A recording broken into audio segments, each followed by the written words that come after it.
Nasakote ang 3 individual sa isinagawang bypass operation ng Tanza Municipal Police Station sa Cavite. Alamin ang detalye ng report mula kay Patrolwoman Jevie Marie Famoso. Individual ang naaresto ng mga operatiba ng Tanza Municipal Police Station sa isang bypass operation na isinagawa sa Barangay Punta 2, Tanza, Cavite.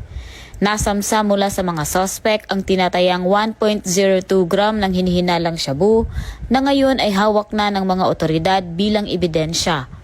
Nahaharap ngayon ang mga sospek sa mga kasong paglabag sa Section 5, 11 at 26 ng Article 2 Republic Act 9165 o ang Comprehensive Dangerous Drugs Act of 2002. Ayon sa pulisya, maingat na isinagawa ang operasyon at dokumentado ito gamit ang alternative recording device alinsunod sa umiiral na mga patakaran.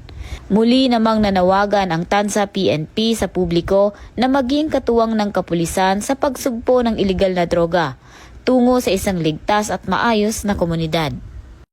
Mula dito sa Calabarzon, ako ang inyong Police News Network Correspondent, Patrolwoman Jevie Marie Famoso, alagad ng batas, tagataguyod ng balitang pulis.